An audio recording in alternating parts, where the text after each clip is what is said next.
الحمدللہ وحدہ والصلاة والسلام علی من جاء بالبینات الواضحہ والحجج الراجحہ والبراہین القاطعہ اما بعد فاعوذ باللہ من الشیطان الرجیم بسم اللہ الرحمن الرحیم لقد کان لکم فی رسول اللہ اسوۃ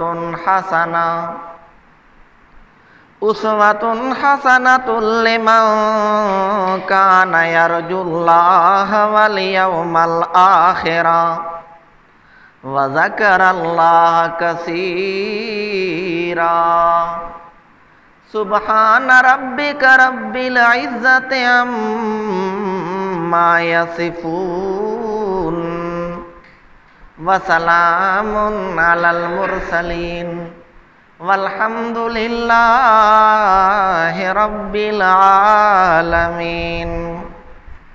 درود شریف۔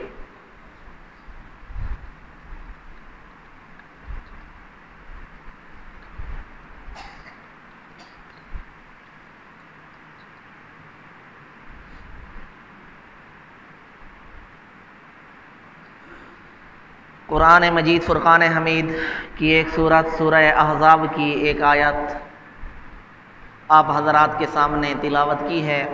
دعا فرمائیں خالق کائنات مجھے اس کا صحیح مفہوم بیان کرنے اور ہم سب کو مل کر عمل کرنے کی توفیق عطا فرمائیں۔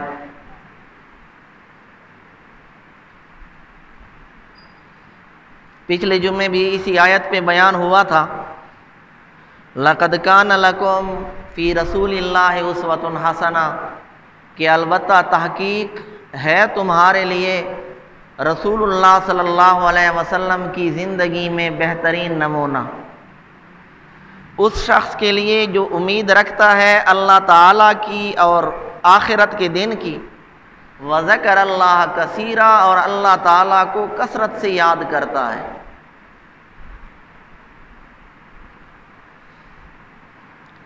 رسول اللہ صلی اللہ علیہ وسلم کو اللہ تعالیٰ نے ہمارے لیے نمونہ بنا کے بھیجا۔ میں نے مثال دی تھی وہ درزی والی، کہ جس طرح آپ درزی کے پاس جاتے ہیں تو ساتھ میں کپڑا لے کے جاتے ہیں بطور نمونہ، درزی نے اس نمونے کے مطابق کپڑا سی کر آپ کو دینا ہوتا ہے۔ تو اسی طرح اللہ تعالیٰ نے رسول اللہ صلی اللہ علیہ وسلم کی ذات کو نمونہ بنا کے بھیجا۔ تو جو شخص اب کامیابی چاہتا ہے تو اس کو رسول اللہ صلی اللہ علیہ وسلم کی اتباع کرنی پڑے گی۔ آپ صلی اللہ علیہ وسلم کے طریقے کو کہا جاتا ہے سنت، اور سنت کے مقابلے میں بدعت ہے۔ گویا کہ بدعت جو ہے وہ سنت سے بغاوت ہے۔ ویسے بدعت کہتے ہیں کسی نئی چیز کو لغت کے اعتبار سے، چاہے اس کا تعلق عبادات کے ساتھ ہو یا اس کا تعلق عادات کے ساتھ ہو، اسے بدعت کہا جائے گا۔ عبادت میں کوئی نیا طریقہ ایجاد کر لیا جائے وہ بدعت، یا اس کا تعلق عادات کے ساتھ ہو، کوئی بھی نئی چیز ایجاد کر لی جائے تو لغت کے اعتبار سے اس کو بدعت کہا جائے گا۔ یہی وجہ ہے کہ جب ہمارے دیوبندیوں سے کوئی پوچھتا ہے کہ یہ کام کرنا کیسا ہے، یہ عمل کرنا کیسا ہے، وہ جواب دیتا ہے کہ بدعت ہے۔ سامنے والا کہتا ہے کہ بدعت کی تعریف کیا ہے، یہ جواب دیتا ہے کہ رسول اللہ صلی اللہ علیہ وسلم کے زمانے میں یہ چیز نہیں تھی، تو جو کام رسول اللہ صلی اللہ علیہ وسلم کے زمانے میں نہیں تھا اس کو دین سمجھ کے کرنا یہ بدعت ہے۔ تو آگے سے بہت سارے اعتراضات ہوتے ہیں کہ یہ کام رسول اللہ صلی اللہ علیہ وسلم کے زمانے میں نہیں تھے۔ مثلا تم گھڑی پہنتے ہو، رسول اللہ صلی اللہ علیہ وسلم کے زمانے میں نہیں تھی۔ تم موبائل استعمال کرتے ہو، رسول اللہ صلی اللہ علیہ وسلم کے زمانے میں موبائل نہیں تھے، لہذا یہ بھی بدعت ہے۔ ہم اگر بدعتی ہیں تو تم بھی بدعتی ہو۔ تو جواب معلوم ہونا چاہیے کہ ایک ہے لغوی معنی بدعت کا، لغت میں بدعت کہتے ہیں ہر نئی چیز کو، اور ایک ہے شرعی معنی بدعت کا۔ اس کی تعریف فقط یہ کافی نہیں کہ جو کام رسول اللہ صلی اللہ علیہ وسلم کے زمانے میں نہیں ہوا تھا، ورنہ پھر بہت سارے اعتراضات ہوتے ہیں۔ رسول اللہ صلی اللہ علیہ وسلم کے زمانے میں مدارس نہیں تھے، رسول اللہ صلی اللہ علیہ وسلم کے زمانے میں درس نظامی کی ترتیب نہیں تھی، رسول اللہ صلی اللہ علیہ وسلم کے زمانے میں سے روزہ چلہ 4 مہینے یہ چیزیں نہیں تھیں، لہذا ہم اگر بدعتی ہیں تو تم بھی بدعتی ہو۔ تو جواب یاد رکھنا چاہیے کہ بدعت اصطلاحی بدعت کہتے ہیں عبادت کا نیا طریقہ جو کہ رسول اللہ صلی اللہ علیہ وسلم اور خلفائے راشدین کے بعد ایجاد کر لیا جائے اور اس پر زیادہ ثواب کی امید رکھی جائے۔ آپ صلی اللہ علیہ وسلم کے زمانے میں صحابہ کرام، تابعین، تبع تابعین کے زمانے میں اس چیز کی ضرورت تو ہو لیکن اس کا وجود نہ ہو،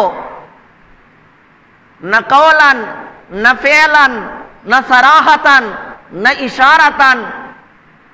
آپ صلی اللہ علیہ وسلم نے کسی چیز کی ترغیب بھی نہیں دی، آپ صلی اللہ علیہ وسلم نے کوئی کام کیا بھی نہیں، اشارتاً بھی اس کام کا کوئی ثبوت نہیں ملتا، تو اس کام کو کہا جائے گا بدعت۔ یہ بات یاد رکھنی چاہیے۔ اگر ایک چیز کی ضرورت آپ صلی اللہ علیہ وسلم کے زمانے میں، صحابہ کرام، تابعین، تبع تابعین کے زمانے میں نہیں تھی، ضرورت اس کی بعد میں ہوئی اور بعد میں اس کام کو ایجاد کر لیا گیا دین کے لیے، تو یہ بدعت نہیں ہوگی۔ اس زمانے میں مدارس کی ضرورت نہیں تھی، مدارس میں عربی سکھائی جاتی ہے، فنون پڑھائے جاتے ہیں، صحابہ کرام کو ان چیزوں کی ضرورت نہیں تھی، وہ ویسے عربی زبان سمجھتے تھے۔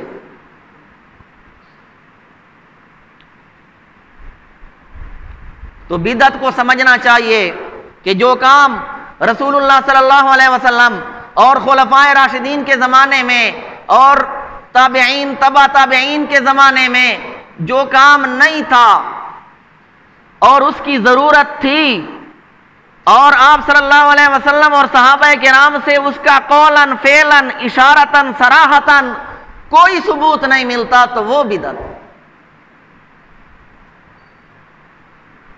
آپ صلی اللہ علیہ وسلم کا فرمان ہے، من احدث فی امرنا ھذا ما لیس منہ فہو رد، جس نے ہمارے اس دین میں کوئی نئی بات نکالی جو دین میں نہیں تھی، دین میں شامل نہیں تھی، اس نے اپنی طرف سے نکالی تو وہ مردود ہے۔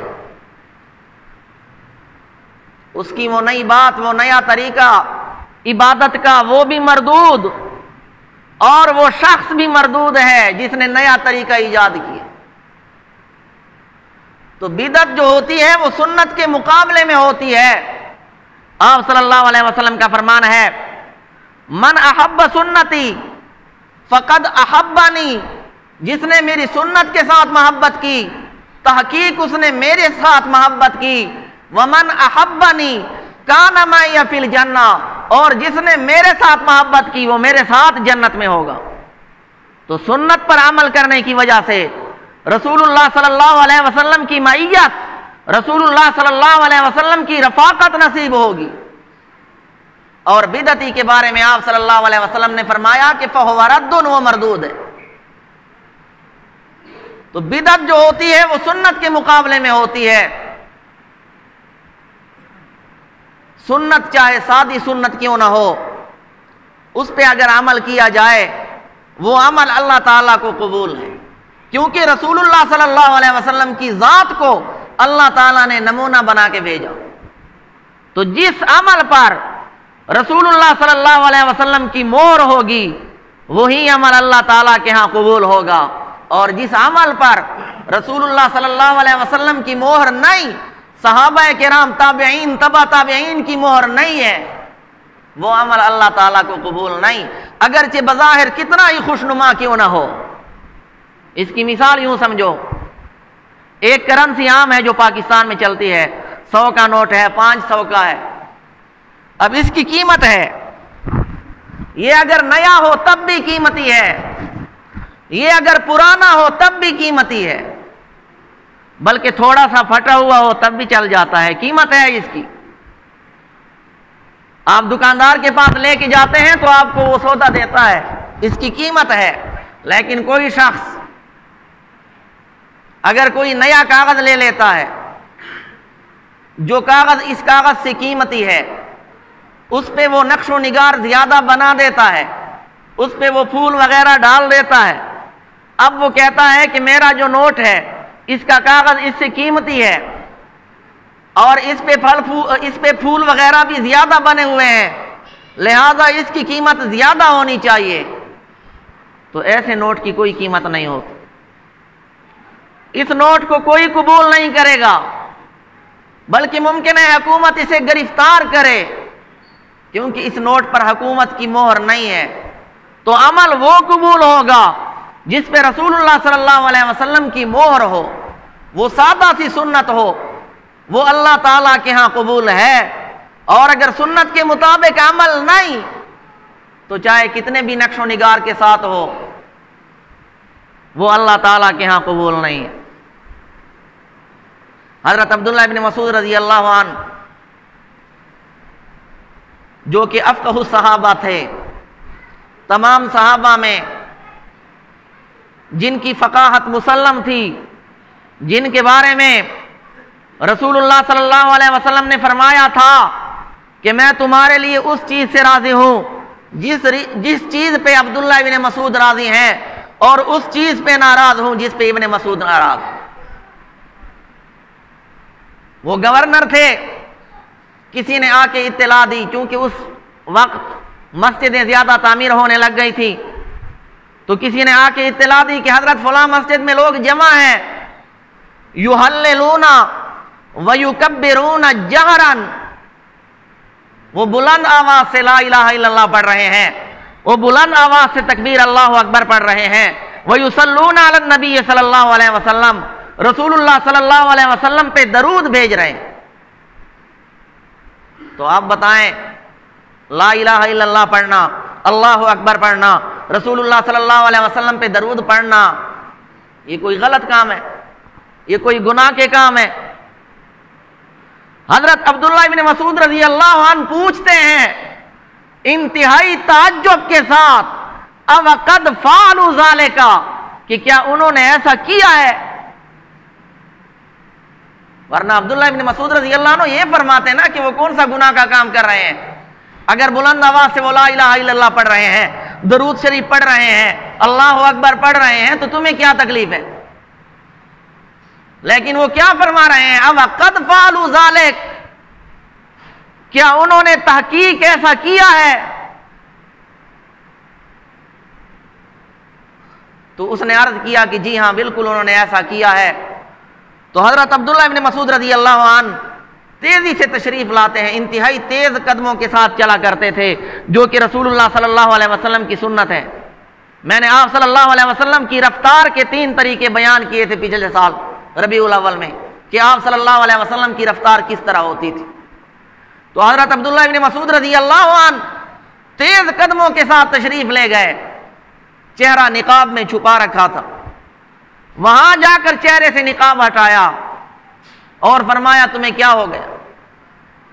ابھی تک تو تم میں رسول اللہ صلی اللہ علیہ وسلم کے صحابہ موجود ہیں، اور ابھی تک تو آپ صلی اللہ علیہ وسلم کے کپڑے مبارک بھی بوسیدہ نہیں ہوئے، ابھی تو آپ صلی اللہ علیہ وسلم کے برتن بھی نہیں ٹوٹے اور تم بدعات میں مبتلا ہو گئے ہو۔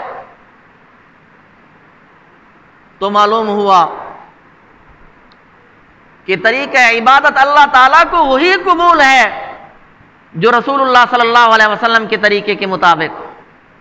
تو دیکھا جائے گا ہر کام کو کہ رسول اللہ صلی اللہ علیہ وسلم سے ثابت ہے یا نہیں ہے، آپ صلی اللہ علیہ وسلم کے بعد صحابہ کرام سے ثابت ہے یا نہیں ہے، کیونکہ اگر صرف آپ صلی اللہ علیہ وسلم سے ثابت ہو وہ سنت نہیں ہوگا، وہ حدیث ہوگی۔ سنت تب کہیں گے جب ایک کام رسول اللہ صلی اللہ علیہ وسلم نے بھی کیا ہو اور آپ صلی اللہ علیہ وسلم کے بعد صحابہ کرام نے بھی کیا ہو۔ اور یہ بات بھی یاد رکھنی چاہیے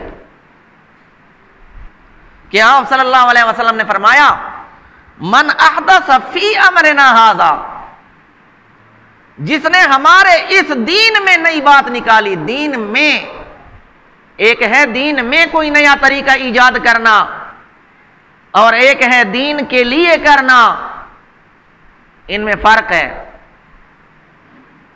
اہل بدعت کی طرف سے اعتراض ہوتا ہے نا، تمہارا جو شب جمعہ ہوتا ہے، تمہارا جو روزہ ہوتا ہے چلا 4 مہینے، یہ بھی تو بدعت ہے۔ تو ہم جواب دیتے ہیں کہ یہ دین میں نہیں ہے، یہ دین کے لیے ہے۔ آپ صلی اللہ علیہ وسلم نے فرمایا فی امرنا ھذا، ہمارے اس دین میں جس نے کوئی نیا طریقہ نکالا۔ ہم جو روزہ لگاتے ہیں، چلا لگاتے ہیں، 4 مہینے لگاتے ہیں، یہ دین سیکھنے کے لیے لگاتے ہیں۔ تو دین میں کوئی نیا کام ایجاد کرنا یہ اور ہے، دین کے لیے کوئی کام ایجاد کرنا یہ اور ہے۔ احداث فی الدین احداث للدین جسے کہا جاتا ہے۔ حضرت عبداللہ بن عمر رضی اللہ عنہ انتہائی متبع سنت، انتہائی حریص تھے رسول اللہ صلی اللہ علیہ وسلم کی اتباع پر، آخری عمر میں نابینا ہو گئے تھے۔ تو کوئی نہ کوئی انہیں مسجد میں لے جاتا تھا، آنکھوں سے معذور تھے۔ تو حضرت مجاہد فرماتے ہیں کہ میں عبداللہ بن عمر کے پاس حاضر ہوا، میں ان کو ہاتھ سے پکڑ کر لے گیا مسجد میں۔ تو مسجد میں مؤذن اذان دینے کے بعد لوگوں کو نماز کے لیے بلا رہا۔